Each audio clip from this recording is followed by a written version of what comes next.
Добар ден, продолжуваме со серијалот Ослободи го умот, посветен на борбата против дезинформациите, пропагандата и хибридните закани. Денешен мој гостин е професорот Ратко Дуев. Ви благодарам што прифативте да учествувате на ова интервју. Првото прашање би било кои се клучните елементи во борбата против дезинформациите, пропагандата и хибридните закани во Северна Македонија? Благодарам на Дикран за поканата. Тешко е да се зборува за ваква сложна тема во време на вештачка интелигенција и особено после пандемијата за развој на дигиталните технологии, а со тоа да кажеме и дигиталните медиуми.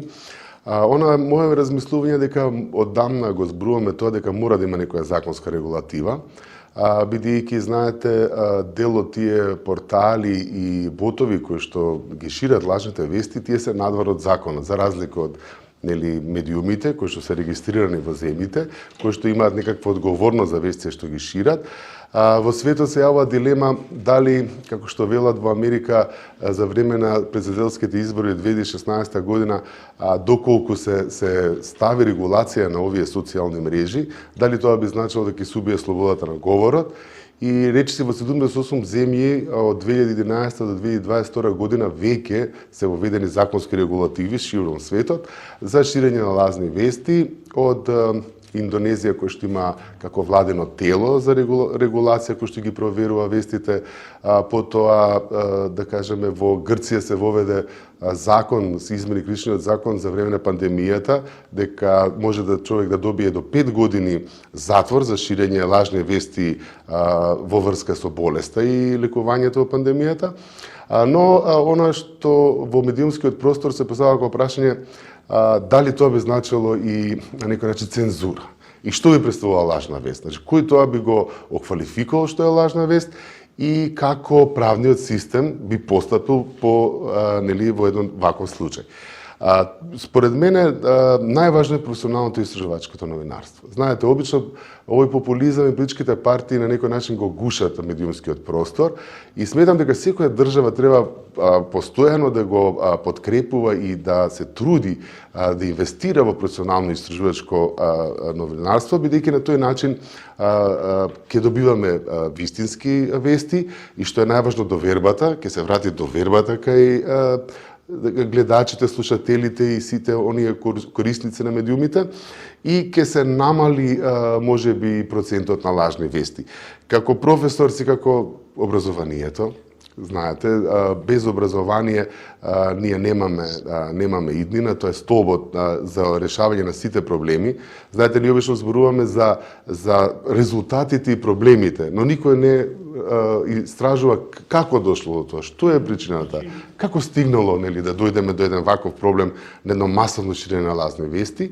Ние како факултет уште во 2018 година во студиската програма педагогија воведовме медиумска писменост и потоа со проектни активности во новата акредитација која што од 2023 како изборен предмет во 6ти семестар медиумска писменост и медиумска култура го проширивме. Но тоа е само за доден број студенти. Јас сметам дека овие предмети, заради опасноста која што ги предизвикуваат лажните вести, треба да се воведат од основно до средно, да од најрана возраст младите се запознаат со тоа што е лажна вест, што е релевантен извор, како да се проверуваат информациите, бидејќи толку брзо се менуваат информациите. Ви имате сега во светот сајтови како PolitiFact, FactCheck или Crowdsourcing да ги проверите информациите, но ако вие го отварате телефонот за 5 минути, кој е тој што секоја вест ќе ја става на тие портали или платформи за да ги проверува? И она што јас сметам дека мора да се воведе една посебно тело за борба, да биде невладино, каде што професионалци, новинари, експерти од областа ќе работат на тоа што државата како стратегија треба да преземе. Дали да има една платформа дигитална каде што медиумите ќе ги ставаат сите лажни вести, дали ќе има една платформа каде што ќе се видат сите оние URL адреси на портали, лажни ботови, каде што човекот ќе може да провери или граѓанинот дали е тоа лажна вест. Например, но да кажеме некои земји воведува казни затвор, а па Германија воведува парична казна од 57 милиони евра, доколку било кој портал или било кој дигитален медиум во рок од 24 часа не избрише надпис кој што содржи символи од нацизмот, холокаустот, расен говор или омраз. Иако морам да кажам дека сето тоа е тешко да се регулира во едно такво море од информации кои што денеска ги имам. Да, гледаме, спомнавте неколку примери во светот, особено сега знаеме и како младите следат неколку одредени инфлуенсери кои што никој не може да ги контролира, особено сега и со YouTube подкастите што ги прават, исто така не може да се контролира, но колкави и кои се капацитетите на нашата држава да се соочи со овие предизвици? Па, освен она организација Мрежа за медиумска писменост, јас во последно време и неколку индивидуални проекти за развивање на медиумска култура и медиумска писменост, јас верувам дека нашите капацитети се многу ограничени, зошто би во оние проблеми кога некој сме го имале со сајбер криминалот, забележавме дека всушност и вработените во одделот за компјутерски криминал во Министерството на внатрешни работи не може да обезбеди професионалци, заради платите кои што се даваат, кои што навистина ќе може да се соочат и ќе бидат во корист на граѓаните. Например, јас можам да го поврзам ова прашање со се случи дека 60% од македонската јавност е проруски настроена. И сега кога ме прашуваат колегите и пријателите, јас велам тоа не е преку ден. Знаете, за еден сајбер напад, сите мислиме дека тоа се случува ненадеж, како упадот во УЈП, беше нападнати многу државна комисија. Знаете, за подготовка на еден сајбер напад потребно од 120 до 160 денови, смета сушњаците. Тоа не случува преку ног. Зашто е постепено го снима системот, се поставува на клучни точки во мрежата, ги почва да ги контролира предавателите, рутелите и тогаш кога тој ќе одлучи го прави нападот.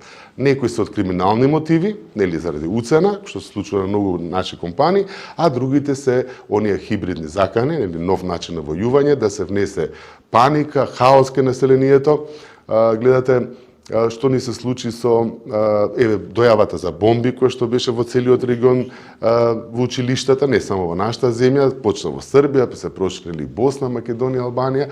Значи, ние постојано сме на удар на такви напади. Сега, затоа ние мораме да ги зајакнеме овие капацитети, бидејќи во светот ширењето лажни вести, например, како Индија има доведено до смрт на стотици лица од лажно ширење на вести за циклони и од лажно ширење на вести за киднапирање на деца. Значи, додека дојде проверката, додека реагираат институциите, може да настане хаос и безредие и насилство. Така што тоа не се наивни работи.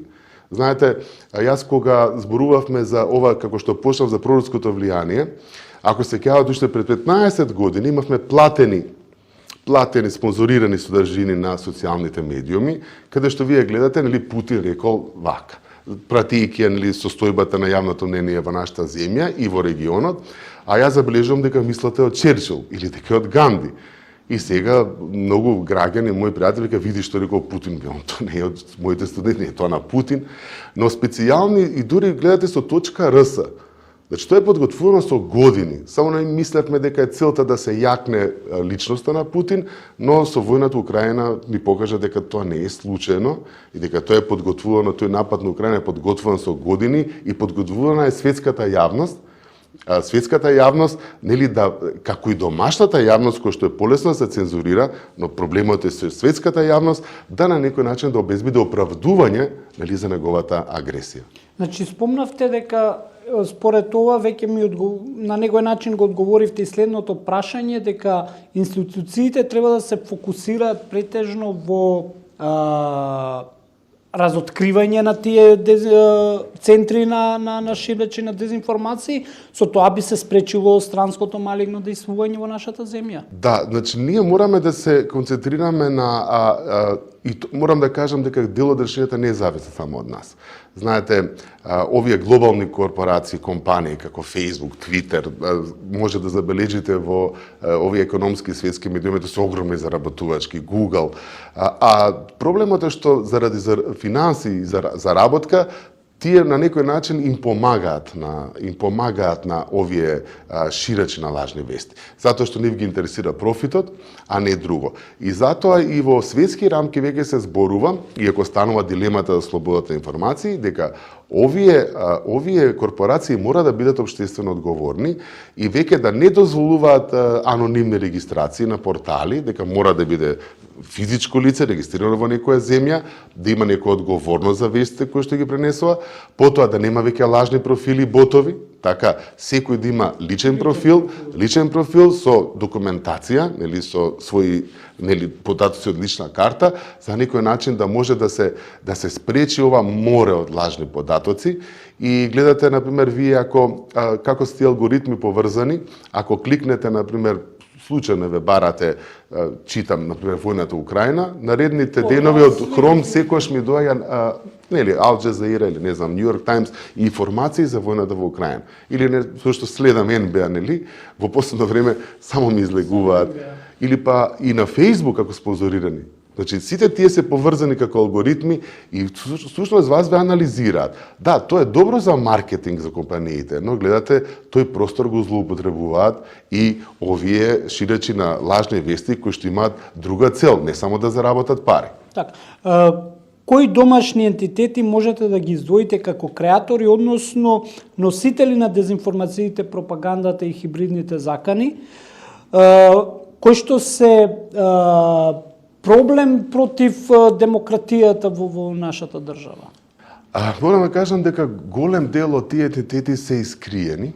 Знаете, она што се случи со Велес, нели станавме популарни, дури во Америка, во Соединетите американски држави се направија безброј дебати, нели околу всушност со тоа се отвори овој проблем, нели околу Facebook, Twitter, дури цензурата што се случи при последните избори беше обвинувана дека всушност се нарушува првиот амандман кој што е главен во американскиот устав, тоа е слободата на говорот. Гледате, тоа никој не го контролира. Тоа ние го сваќаме исто како што реков што е проблемот со Facebook, Google, на некој начин исто. Тоа е заради финанси, но ако ви постои една таква мрежа во вашата држава која што може да се меши и учествува на избори во туги земји, тогаш ако е сето тоа за финансии, тоа како бумеранг може да ви се врати и на вас. Што се случи со нашите политички партии? Тие во почетокот се сеќавате кога социјалните медиуми беа за буквално социјални, нели, за пријателство, наоѓање некои далечни роднини пријатели, за културни настани. Одеднаш кога политиката го свати дека тоа може да го користи за подобри изборни резултати и дека со ширење на лажни вести или промоција на своите активности можат да обезбедат повеќе гласови, тие ја отворија фактички Пандорината кутија. Сега, одеднаш тој простор остана празен и сега многу е лесно, иако нели многу пати беше дилемата во нашето општество дали овие дигитални медиуми да влезат во законодавството, на крајот со последните измени повторно не влегува и тоа верувам дека затоа што беа податни на нашите политички партии за токму ова што го зборам, но со тоа ја оставија земјата ранлива.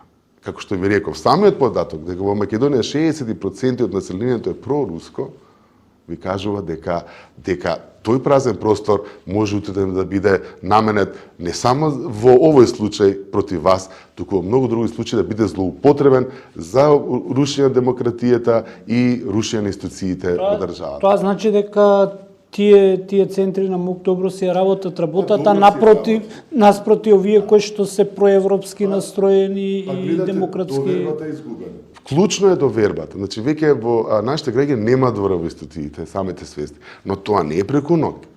Значи тоа е работено со време, систематски, да дојдеме ние до тоа недоверба во медиумите, недоверба во јавност, недоверба во институциите, мешање што е институција, што е личност, што е демократија. Како што кажав, оние портали како оние Кури РС што шират, тоа намерно тоа се руски портали на српски јазик. Со таргетирано, затоа што нашите постари граѓани не знаат англиски јазик. Така, ние имавме еден обид да ги цензурираме одредени руски портали, но не ги цензуриравме српските портали. Значи што ме загрижува што и професори и интелектуалци веруваат во тоа што го пишува. Јас постојано доаѓам во судир нели, викам, чекайте, дали ги проверивте овие наоди? Викам, прочитајте на крајот и BBC, CNN и Guardian, нели, на крајот, да кажеме, споредете дали на вистина веста е точна или не. Но толку брзо се движиме денеска и затоа е многу лесно да се шират, бидејќи обично статистика покажува дека ние, кога ги проверуваме овие наши социјални медиуми, на 5-6 минути само правиме проверка на насловите, а ретко кој од нив се задоблочува, а целта е да имате бомбастичен наслов, нели, заради тоа кликање и финансиите кои што понатаму ги добиваат овие компании. Често може да нема никаква врска со содржината, затоа што имаме вести бомба во училиште, ти отвораш и негде во Колорадо гледаш, а ти мислиш дека ти е во соседството, одма, нели, комшиите. Но кои се општествените чинители кои што може да го спречат ова? Значи, како што кажав, главно е образованието. И она што пак повторно ќе повторам е инвестиции во професионално и истражувачко новинарство. Значи, ако сакаме да ја заштитиме државата, значи не само да добиеме поени и да бидеме на власт, ние мораме да ја спречиме цензурата во медиумите, да го намалиме притисокот врз медиумите и врз новинарите, за да тие може слободно да информираат за клучни настани, нели, во нашето општество, да известуваат за сомнежи во работењето на одредени политичари. Јас кажувам, мојата функција во моментот е декан, јас сум со самата функција сум подготвен дека секогаш ќе бидам етикетиран, нели, како криминалец, како не знам зошто, бидејќи довербата во институциите и личности кои што ги представувате не. Јас колку и да се трудам со мојата работа да покажам, јас тоа не може да го постигнам. Можеби времето понатаму ќе каже. Но тоа мене не ме загрижува. Нели, бидејќи со само до тоа што ја прифаќам функцијата, јас сум свесен дека јас ќе морам да имам целно одредени лажни вести, напади и сето тоа. И затоа велам дека и објективното новинарство плюс градењето на медиумската писменост, инвестиции во образование на медиумската писменост и култура од најмлади години, па ако треба и за повозрастните граѓани во нашата држава, може на некој начин да ги ублажиме овие негативни последици кои што верувате може да бидат многу опасни. Тоа светската пракса го покажува, значи од хаос до нередие, до насилство, до жртви. Тоа сака да каже дека државата треба да одвои некаков фонд, некакви средства за овие затоа што таа работа е скапа и медиумите користи нашите даночни пари. Значи зборувам тој што ја представува државата, па и сите што ја представува државата, едноставно да направиме заедничка стратегија како од сега натаму да се бориме против ширењето на лажни вести, а не само да ја гледаме, нели, на нивна позитивна страна при избори, како што еве сега навлекуваме. Бидејќи токму можеби тие лажни вести некој ќе му донесат политички поени, но еве и да дојде на власт, последиците од тоа може да бидат деструктивни и за самиот него подосна за година и две. Так, и благодарам професоре. Благодарам на вас за поканата.